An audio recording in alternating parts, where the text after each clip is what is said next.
Oke teman-teman semua, selamat datang di video kali ini. Saya mau share ya, ada apa sih bedanya ya konten biasa yang ada di sosial media tuh, yang tersebar hingga jutaan konten setiap harinya, dengan konten marketing.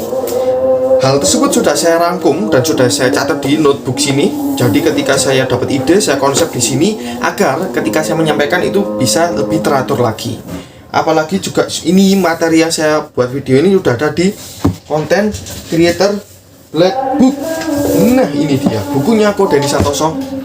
Ini saya dapat secara gratis karena saya menang landing page competition. Alhamdulillah. Jadi saya dapat seri pertama, cetakan pertama secara gratis karena menang kompetisi bikin landing page dari Tribelio. Ya ini Tribelio punyanya Ko Denny Santoso. Nah yang mau saya share tadi apa ya, kak lupa. Bentar, buka notebook dulu. Nah ini dia, konten marketing versus konten biasa. Yang membedakan konten biasa dengan konten marketing adalah sudah ada di sini sebenarnya kalau teman-teman mau baca. Tapi coba saya sampaikan versi saya sendiri dan sudah saya terapkan. Saya ingin share hal yang ternyata ini loh yang saya dapatkan setelah saya eksekusi sendiri, yaitu brandingable, valuable, dan juga actionable. Coba saya jabarkan satu persatu. Brandingable, ya ini istilah yang saya buat sendiri biar lebih mudah diingat saya, yaitu gimana caranya ternyata konten creator bisa diingat oleh audiensnya itu adalah dengan mereka yang membangun brand. Brand itu nggak cuma dari merek ataupun logo seperti itu, tapi membangun yang namanya loyalitas. Nah, loyalitas dibangun dari bikin konten yang konsisten, oke. Bikin konten yang punya tagline tersendiri, oke. Niche market ataupun topik yang dibahas dalam konten creator tersebut itu spesifik, itu betul. Nah, positioning ini juga menentukan, karena di luar sana mungkin sama ataupun banyak banget konten creator seperti saya yang pemula, yang bahasnya tentang social media marketing, membahas tentang konten.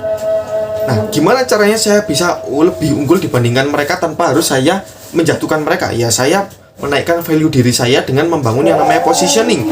Kalau teman-teman belajar dari Mas Dodi Zulkifli, yaitu pakar branding, terutama spesifiknya adalah gimana cara menemukan positioning, nanti bakalan enak banget ketika kita promosi nih. Misalnya saya promosi ya sering. Oke teman-teman, berhubung nih saya udah membuat sebuah lead magnet dan saya membagikan nih ke teman-teman semua secara gratis. Formatnya berupa video, ebook, dan juga artikel, dan juga ada komunitasnya. Teman-teman bisa mendapatkan itu secara gratis dan akan saya kirimkan secara personal kalau teman-teman sudah punya content creator black book yang diorder menggunakan link yang saya rekomendasikan di deskripsi. Nah itulah enaknya salah satu ketika saya hard selling, jualan kayak gitu, promosi saya, padahal di luar sana juga banyak yang promosi ataupun affiliatein buku ini, tapi saya memberikan value lebih, yaitu dengan fokus memberikan. Ketika teman-teman punya ini, terus saya kasih bonus punya saya sendiri, itu jadi makin lengkap lagi. Nggak cuma misalnya teman-teman punya buku ini, saya kasih e-booknya tentang gimana nge-gym, gimana caranya diet, kan nggak nyambung. Nah kayak gitu. Positioning goalnya seperti itu. Apalagi tema di sosial media saya kan lead magnet murah, marketing mewah. Itu tagline yang sering saya sampaikan di video-video saya. Jadi itu tadi ya perbedaannya, brandingable, yaitu tadi positioning, personal branding, dan lain sebagainya. Lalu yang kedua yaitu valuable. Nah mungkin di luar sana konten-konten itu juga banyak value ataupun nilai, atau bisa jadi manfaat, informasi yang bisa dirasakan oleh audiensnya. Mungkin itu masuk.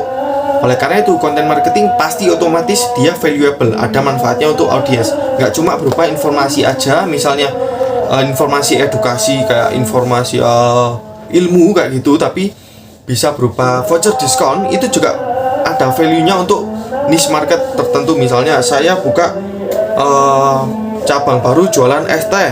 Nah saya kasih diskon 50% buat teman-teman yang masukkan di Google Form ini, daftar di sini. Nah itu voucher itu jadi bervalue buat teman-teman yang ada di lokasi di sekitar daerah booth ataupun tempat jualan saya. Contohnya seperti itu. Lalu yang ketiga yaitu actionable. Nah, yang namanya konten itu otomatis pasti ada aksi. Nggak mungkin ketika kita bikin konten endingnya cuma gitu aja tapi nggak ada invite ataupun soft selling. Misalnya kita nggak secara belak-belakan itu menyampaikan kita jualan, kita minta mereka follow, tapi sebisa mungkin kita bikin konten itu yang bikin orang itu interest, desire, dan juga bikin orang itu tertarik, dan juga bikin mereka jadi berminat ataupun menginginkan secara curiosity atau secara mendadak ataupun terbatas. Biasanya ketika kita fair-fairan aja ketika mengunjungi misalnya war tiket K-pop gitu ya misalnya, kan kita kan rebutan tuh biar nggak kehabisan. Nah, itu yang dilakukan, bikin orang tertarik, bikin orang menginginkan dengan curiosity atau keterbatasan seperti itu. Kurang lebihnya mohon maaf. Itu tadi ya, coba saya ulangi. Bedanya konten marketing dengan konten biasa adalah brandingable, valuable, dan actionable. Lebih lengkap sudah pasti ada di sini. Coba saya kasih tahukan teman-teman. Ini bentuknya hardcover ya. Ini ada framework belief. Kalau misalnya nih teman-teman mau bikin konten di sosial media yang pasti di follow, otomatis pasti di follow oleh audiens. Meskipun pertama kali lihat konten, otomatis pasti di follow dengan strategi itu tadi. Oke, terima kasih, semoga bermanfaat. Saya Kondi Marsan, sampai jumpa.